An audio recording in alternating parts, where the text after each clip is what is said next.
Plant અડુની વેલ, એના પર્ણો તમે જોઈ શકો છો.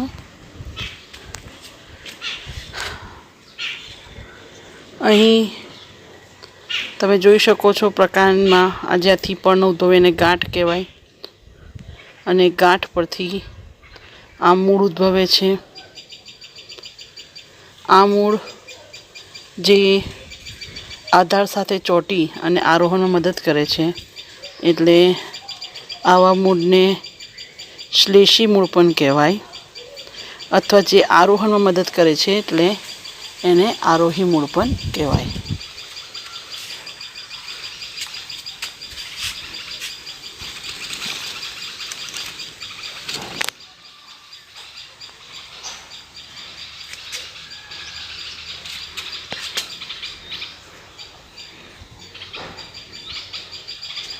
જોઈ શકો છો કેટલા બધા આરોહી મૂળ છે. સેમ અહીંયા પણ તમે જોઈ શકો છો આ આરોહી મૂળ છે. મની પ્લાન્ટ અડુની વેલ.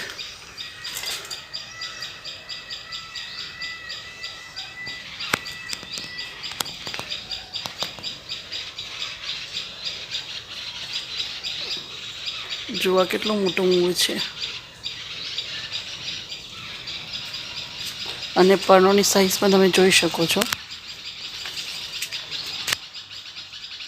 મોટા મોટા પર્ણો છે. મેજોરિટી આપણે કેવું નાના જ પર્ણો જોયા હોય છે અડુની વેલમાં, પણ તમે જોઈ શકો છો મોટી સાઈઝના પર્ણો પણ જોવા મળે છે. અને જુઓ એ આધાર સાથે ચોંટેલા છે આ મૂળ દ્વારા, જોઈ શકો છો તમે. સેમ એવું અહીંયા પણ જોઈ શકો છો. જુઓ આ મૂળ દ્વારા એ આધાર સાથે ચોંટેલા છે. ઓરિજિનલી એના મૂળ જમીનમાં તો છે જ,